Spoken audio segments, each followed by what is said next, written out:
I am presently pursuing my BPA degree from LNIP. This is my second video. और मैं यहाँ पे बताना चाहती हूँ कि जैसे मैं कि क्लास 11 एंड 12 का सिलेबस लेके प्रोसीड कर रही हूँ, वैसे मैं कोशिश करूँगी कि साइमल्टेनियसली दोनों क्लासेस का मैं कवर अप कर सकूँ। और ऐसे मैं समझा तो रही हूँ, लेकिन आप लोगों को अपना बुक भी फॉलो करना पड़ेगा साथ में थोड़ा बहुत, ताकि एक बार आपको पूरा क्लियर हो जाए। अगर कुछ डाउट्स भी हो तो आप मुझे कमेंट सेक्शन में भी बता सकते हो फिर कि कुछ डाउट्स हो उसको और भी ज़्यादा अच्छे से अगर आपको डिस्क्राइब करना हो तो मैं पर्सनली आपको कमेंट सेक्शन में आपको और भी लिंक भेज सकती हूँ फिर नोट्स के। तो जैसे मेरा पिछला वीडियो था AIIMS and objectives careers in physical education and all. अब हम लोगों का सेकेंड चैप्टर जो आ रहा है वो है ओलंपिक वैल्यू एजुकेशन। अब ओलंपिक वैल्यू एजुकेशन में क्या है, ओलंपिक्स लेके हम लोग डील कर रहे हैं। तो ओलंपिक्स क्या है, बहुत इजी सा चैप्टर है, अगर आप समझोगे तो बहुत इजी है, बहुत इसमें बहुत सारे पॉइंट्स भी है और ये बहुत स्कोरिंग चैप्टर भी है अगर आप समझ जाओगे तो। और आपको सिर्फ समझना है और बस वहाँ पे जाके लिखना है, नथिंग एल्स। तो मैं आपको कोशिश करूँगी कि नोट्स प्रोवाइड करने की, जैसे ताकि आप रनिंग नोट्स भी ले सको या फिर कुछ ऐसा। चलिए देखते स्टार्ट करते फिर आज हम लोग आज का वीडियो। पहले हम थोड़ा जान ले कि ओलंपिक्स क्या है। ओलंपिक गेम्स वर्ल्ड वाइड है, वर्ल्ड वाइड एक गेम है जो कि हर 4 इयर्स के इंटरवल में होता है। लेकिन ये ओलंपिक्स आया कहाँ से हमें जानना तो पड़ेगा। तो ओलंपिक्स पहले जानते हैं कि कितने टाइप्स के हैं, मतलब कितने टाइप्स में डिवाइडेड है। 2 टाइप्स के ओलंपिक में हम डिवाइड कर सकते हैं। पहला ओलंपिक हम लिख सकते हैं एंशिएंट ओलंपिक्स एंड दूसरा है मॉडर्न ओलंपिक्स। अब एंशिएंट ओलंपिक 776 बीसी से लेके 1896 तक जो ओलंपिक गेम्स हुआ वो एंशिएंट ओलंपिक्स के अंडर आता है। और दूसरा जो मॉडर्न ओलंपिक्स है वो आफ्टर 1896 के बाद जो भी मॉडर्न ओलंपिक्स हुआ है उसको मॉडर्न ओलंपिक गेम्स के अंडर लाते हैं हम लोग। अब जानते हैं कि ये एंशिएंट ओलंपिक्स आया कहाँ से, मतलब ये जो ओलंपिक्स ये वर्ड और ये ओलंपिक्स का जो गेम कैसे स्टार्ट हुआ। वैसे हिस्ट्री में बहुत सारी स्टोरीज हैं इस ओलंपिक्स के अंडर, मतलब ओलंपिक्स कैसे आया क्या आया उनमें से मैं आप लोगों से सिर्फ 2 ही स्टोरीज मैं एक्सप्लेन करूँगी। उनमें से तो पहला स्टोरी कुछ ऐसा है कि ओलंपिया एक प्लेस है। ओलंपिया का जितने भी नेटिव पीपल रहते हैं वो लोग जियस एक गॉड है उनका जिनको बहुत मानते हैं। जियस एक एंग्री गॉड है। सडनली वो एक दिन बहुत क्रोधित हो गए, बहुत एंग्री हो गए और ओलंपिक ग्राउंड में वो आ गए। फिर ओलंपिक ग्राउंड में उनका इतना क्रोध के वजह से वो ओलंपिक ग्राउंड पूरा स्प्लिट हो गया। अब उनकी गुस्से को शांत कराने के लिए सब लोगों ने क्या किया, उनके लिए एक टेम्पल बना दिया और एक ट्रेडिशन स्टार्ट कर दिया जिनमें वो लोग एनिमल्स को सैक्रिफाइस करने लग गए। उनका ही एक बेटा था जिनका नाम है हरक्यूलिस। हरक्यूलिस ने अपने फादर के ऑनर में यह ओलंपिक गेम स्टार्ट किया। तो पहला स्टोरी कुछ ऐसा था। अब दूसरा स्टोरी में हम जाते हैं तो दूसरा स्टोरी कुछ ऐसा बोल रहे हैं कि एलिस नामक एक राज्य था जहाँ का किंग था एंजियस। अब एंजियस पनिशमेंट दिया था हरक्यूलिस को कि तुमको हमारे रॉयल स्टेबल को क्लीन करना पड़ेगा। तो हरक्यूलिस मान गया कि हाँ ठीक है, मैं ये पनिशमेंट मंजूर करता हूँ और मैं स्टेबल क्लीन भी करूँगा, लेकिन उसके बदले में मुझे आपसे आपका एनिमल किंगडम का एक पार्ट चाहिए। तो हरक्यूलिस तो उस टाइम पे एंजियस मान गया कि हाँ ठीक है मैं दूंगा फिर, अगर तुम क्लीन कर दोगे तो फिर हरक्यूलिस इसमें सक्सेसफुल भी रहे। वो वहाँ पे रिवर का पाथ भी चेंज कर दिया और स्टेबल भी क्लीन हो गया। और उसके बाद जब वो अपना रिवर्ड मांगने गए किंग से तो उन्होंने साफ साफ मना कर दिया देने से। तो उस टाइम पे हरक्यूलिस बहुत गुस्से में आ गए और गुस्से में आके किंग को मर्डर कर दिया। उनका 2 लाभ हुआ। एक तो वो किंग को मार के खुद किंग बन गए, दूसरा उनको पूरा एनिमल किंगडम भी मिल गया। तो लेकिन मर्डर करने से उनको बाद में पछतावा भी हुआ कि मर्डर तो नहीं करनी चाहिए थी। तो वही उसी की मेमोरी में उन्होंने ओलंपिक गेम भी स्टार्ट किया उसी ओलंपिक ग्राउंड में। तो ये कुछ स्टोरीज थे जो कि मैंने बताया, और भी बहुत सारे स्टोरीज है ऐसे ही, लेकिन सिर्फ इतना ही काफ़ी है अगर आप लोग एग्जाम्स में लिख लो तो। अब कुछ गेम्स अगर स्टार्ट हुए हैं तो उसका रूल्स भी फ्रेम हुआ होगा। अब रूल्स एंशियंट ओलंपिक्स का कुछ रूल्स मैं आप लोगों को बता रही हूँ। अगर आप लोग रनिंग नोट्स लेना चाहो तो आप लोग लिख सकते हो। पहला रूल तो ऐसा था कि जो पार्टिसिपेंट होंगे उनको हेलेनिक रेस के होने पड़ेंगे। हेलेनिक, HELLINIC, हेलेनिक, उनको हेलेनिक रेस के होने पड़ेंगे। दूसरा क्या है, फिजिकली फिट भी होना पड़ेगा। और तीसरा क्या है, उनको ग्रीक होना बहुत कंपलसरी है। तो अगर वो ग्रीक है, इस रूल से हम क्या जान रहे हैं कि ये सिर्फ ग्रीस तक ही सीमित था ये ओलंपिक गेम उस टाइम पे। मतलब ग्रीस के बाहर के कंट्रीज का कोई भी इसमें पार्टिसिपेट नहीं कर सकता था इस टाइम पे। ये रहा हम लोग का पहला रूल। अब दूसरे रूल में क्या है, दूसरे रूल में है कि जो क्रिमिनल्स थे वो पार्टिसिपेट नहीं कर सकते थे। मतलब जो कि लीगली कभी पनिश्ड हुए, कभी जेल गए या फिर कुछ ऐसा, तो वो कभी पार्टिसिपेट नहीं कर सकते। और अब आते हैं हम अपने थर्ड रूल पे। थर्ड रूल क्या है, कंपटीशन स्टार्ट होने से पहले पार्टिसिपेंट्स जो है उनको ओलंपिया में 1 मंथ पहले आना पड़ेगा और वहीं पे उनको स्टे करना पड़ेगा। उनको एक ओथ भी लेना होगा कि उन्होंने अपने स्टेट में 10 मंथ्स उन्होंने मिनिमम प्रैक्टिस किया है अपने इवेंट का। ये था हम लोग थर्ड रूल। फोर्थ रूल है, women were not allowed to participate. Women were neither allowed to see not allowed to participate. मतलब विमेन्स का वहां पे कोई सीन ही नहीं था। फिफ्थ क्या है, for participating in the games participating for a month were compulsory. मतलब उस गेम में पार्टिसिपेट करने के लिए वो 1 मंथ पार्टिसिपेट करना, मतलब प्रैक्टिस करना कंपल्सरी था। And the sixth is only amateur person. Amateur मतलब नए जो है, मतलब जो प्रोफेशनल नहीं है, मतलब बहुत दिनों से खेल रहे ऐसा नहीं है, मतलब एकदम नए persons were allowed to participate in these games. Professionals were not allowed. अब ये रहा रूल्स भी हम जान गए कि कैसे क्या है क्या नहीं है। अब नेक्स्ट आता है क्या, ओपनिंग सेरेमनी में।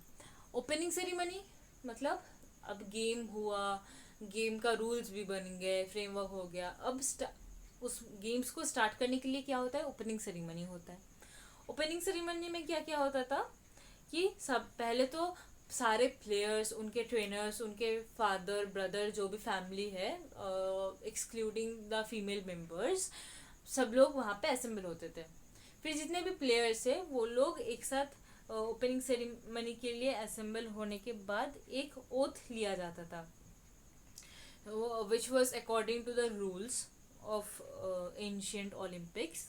इस रूल्स में ओथ लिया जाता था कि हाँ वो 10 मंथ्स ट्रेनिंग प्रोसेस के अंडर से गो थ्रू किए हैं। और उस ओथ के बाद क्या होता था, एक पिग को सैक्रिफाइस किया जाता था गॉड ज़्यूस के सामने। और उस सैक्रिफाइस के बाद क्या होता था, एक के बाद एक प्लेयर उस स्पोर्ट्स एरिया, मतलब लाइन करके एक के बाद एक प्लेयर्स निकल जाते थे उस एरिना से, और फिर स्पेक्टेटर्स के सामने अपने आप को इंट्रो करते थे। अब उस पहले ऐसा था कि अगर कोई स्पेक्टेटर मतलब जो कि देखने गए हैं वो गेम्स, अगर उनमें से कोई भी एक किसी के लिए भी ऑब्जेक्टिव दे दिए, मतलब कुछ ऑब्जेक्ट कर दिए कि कुछ खामियां है या फिर कुछ डाउट है या फिर कुछ ऐसा, तो उस पार्टिसिपेंट को पार्टिसिपेट नहीं करने दिया जाता था। मतलब स्पेक्टेटर्स बहुत मायने रखते थे उस टाइम पे। अब क्या है, number of games kept on increasing along with time. ऐसे ऐसे बढ़ते गए बढ़ते गए बढ़ते गए। जैसे अगर कुछ छोटा मतलब कम गेम्स होता तो जल्दी खत्म हो जाता, लेकिन जैसे बढ़ते गए ग्रेजुअली, इसीलिए क्या हुआ, ओलंपिक गेम्स 5 दिन का बन गया, मतलब 5 दिन में डिवाइड हो गया। ये 5 दिन में इवेंट्स होंगे। तो पहला दिन क्या होता था, पहले दिन में रिलीजियस फंक्शंस होती थी, मतलब जो ओथ लेना हो, और फिर उस ओथ, हाँ ओथ लेना हो, और उसके बाद पिग का सैक्रिफाइस देना, ये सब पहले दिन होता था। सेकेंड डे क्या होता था, मार्च पास्ट होता था और इंट्रोडक्शन होती थी, ठीक है। और इंट्रोडक्शन के बाद हम लोग कुछ इवेंट्स भी स्टार्ट हो जाते थे। वो होता था चैरियट रेसिंग होता था, फिर हॉर्स रेसिंग होता था, और पेंटाथलॉन भी हो जाता था। अब थर्ड डे में क्या होता था, एनिमल सैक्रिफाइस होता था मॉर्निंग में, फिर रेसेस होते थे, बॉक्सिंग होता था और रेसलिंग होता था। फोर्थ डे में क्या क्या होता था, एथलेटिक इवेंट्स होते थे, रेसलिंग होता था और बॉक्सिंग होता था, मतलब कंप्लीट होता था वो कंपटीशन। और फिफ्थ डे में क्या होता था, रिक्रिएशनल प्रोग्राम्स होते थे। अब ये तो ओपनिंग सेरेमनी भी हुआ और पूरा गेम्स कैसे होता है वो भी हो गया। अब नेक्स्ट क्या आता है, जो जो जीता था उनको क्या दिया जाता था, मतलब उनको अवार्ड्स क्या दिया जाता था। अवार्ड्स में उन लोगों को सबसे पहले दिया जाता था फूड ग्रेन्स एंड एनिमल्स, मतलब उन, जैसे अभी हम लोग को मेडल्स वगैरह मिलता है, उस टाइम पे मेडल्स नहीं दिया जाता था, वहाँ पे फूड ग्रेन्स मैटर करता था, मतलब और एनिमल्स दिए जाते थे। और क्या दिया जाता था, ऑलिव लीव से बनाए हुए एक क्राउन दिया जाता था उनको। और जो जीतते थे उनको बहुत सम्मान मिलता था, मतलब बहुत रिस्पेक्ट मिलता था, उनकी बहुत फेम हो जाता था उस टाइम पे ही। और उनका एक स्टैचू बनाया जाता था जो जीतते थे, और उनके नाम का, मतलब उनको ज़्यादा उन उनके बारे में लिखा हुआ कुछ एक गाना भी बनाया जाता था, और रिकॉर्ड भी किया जाता था उनका नाम। उन लोगों का अवार्ड्स जितने से ज़्यादा उन लोगों को वो प्रेस्टीज जो मिलता था, जो ऑनर मिलता था, उसके वजह से वो लोग ज़्यादा अट्रैक्टेड होते थे ओलंपिक गेम्स। अब ये तो रहा अवार्ड्स। अब हम लोग नेक्स्ट क्या आते हैं, नेक्स्ट आते हैं मॉडर्न ओलंपिक गेम्स में। मॉडर्न ओलंपिक्स कहाँ से आया, मतलब कहाँ से स्टार्ट हुआ। मॉडर्न ओलंपिक स्टार्ट हुआ 1896 में। किसने लाया, उनका पूरा क्रेडिट जाता है मिस्टर बेरॉन पेरी डी क्यूबर्टिन को। इनका, अब कुछ इनके बारे में जान लेते हैं, ये कहाँ से कैसे उनको आइडिया आया है ऐसा। वो उनका बर्थ है 1 जनवरी 1863। अब उनका फैमिली चाहते थे कि वो मिलिट्री में जाए, मतलब मिलिट्री ऑफिसर बने, इसीलिए उनको एडमिशन करा दिया मिलिट्री कॉलेज में। उसके बाद उन्होंने मिलिट्री लेफ्ट आउट करके वो पॉलिटिकल साइंस में आ गए। पॉलिटिकल साइंस में आने के बाद क्या हुआ, उनको पता चला कि इंटरनेशनल और नेशनल कॉन्फ्लिक्ट्स कितने हैं, और उनको यही लगा कि अगर इस प्रॉब्लम्स को सॉल्व करना हो तो सिर्फ ओलंपिक गेम्स के द्वारा ही सॉल्व किया जा सकता है। तो इसीलिए उन्होंने क्या किया, इस आइडिया को मतलब आगे प्रोसीड करने के लिए उन्होंने 1893 में एक मीटिंग बुलाया, जिस मतलब सारे कंट्रीज का मीटिंग बुलाया। लेकिन उस मीटिंग में सिर्फ 4 कंट्रीज थे जिन्होंने उनके आइडिया को एक्सेप्ट किया। वो 4 कंट्रीज कौन कौन थे, इटाली थे, ग्रीस, स्पेन एंड स्वीडन।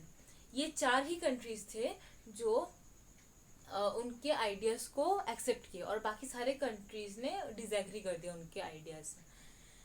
अब लेकिन उन्होंने हार नहीं माना, वो और भी हार्ड वर्क करने लगे, और भी ज़्यादा मोटिवेटेड रहे उस टाइम। फिर उन्होंने फिर से क्या किया, फिर से उन्होंने 1 साल बाद यानी कि 1894 में उन्होंने फिर से मीटिंग बुलाई कंट्रीज़ की।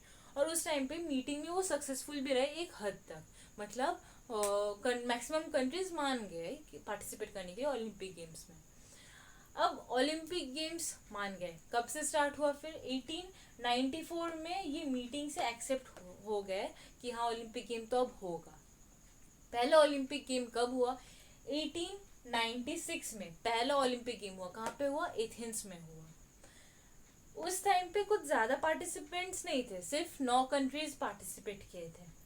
अब उसके बाद 1972 मतलब वो ग्रेजुअली बढ़ता गया, हर साल कंट्रीज मतलब पार्टिसिपेटिंग कंट्रीज बढ़ते गए, और 1972 म्यूनिच जर्मनी में जो ओलंपिक गेम्स हुआ था उसमें 122 कंट्रीज ने पार्टिसिपेट किया था। ऐसे ही ओलंपिक गेम्स बढ़ता गया। लेकिन हाँ, दोनों वर्ल्ड वॉर के टाइम में, मतलब first world war and second world war के टाइम में कोई ओलंपिक गेम ऑर्गेनाइज नहीं हुआ था। तो जैसे हम देख रहे थे कि एंशियंट ओलंपिक्स में amateur persons were only allowed, और वहाँ पे प्रोफेशनल्स को अलाउ नहीं किया जाता था पार्टिसिपेट करने के लिए। लेकिन यहाँ पे मॉडर्न ओलंपिक्स में प्रोफेशनल पर्सन्स को भी अलाउ किया जाता था। और दूसरा पॉइंट है कि पहले female candidates were neither allowed to participate nor allowed to see the games. लेकिन यहाँ पे वो चेंज होके अभी female athletes are allowed to participate.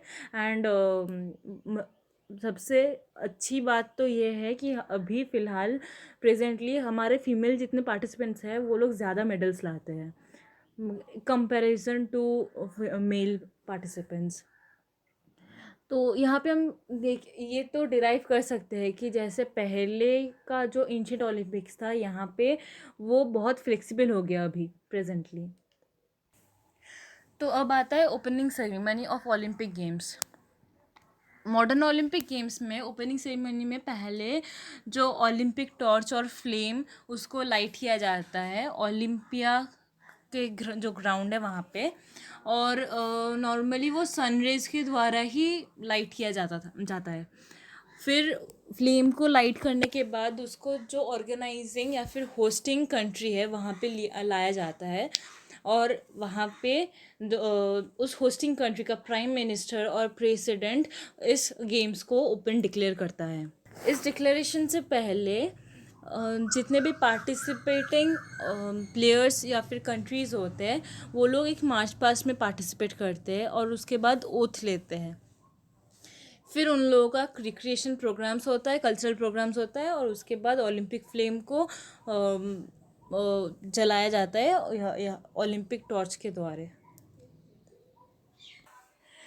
फिर गेम्स स्टार्ट होता है और ऐसे चलता रहता है। जब गेम्स कंप्लीट होता है तो अवार्ड्स दिए जाते हैं। जो first second and third players होते हैं मतलब पोजीशन होल्डर्स, उन लोगों को मेडल्स मिलती हैं एंड सर्टिफिकेट्स मिलता है। और नेक्स्ट फाइव पोजीशंस के लिए उन लोगों को सिर्फ सर्टिफिकेट्स मिलता है।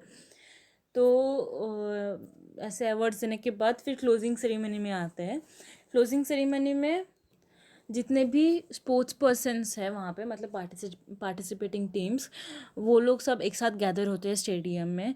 फिर सिटी मेयर जो है वो मतलब city mayor of the managing committee और managing nation escorts the president of International Olympic Committee to the stadium.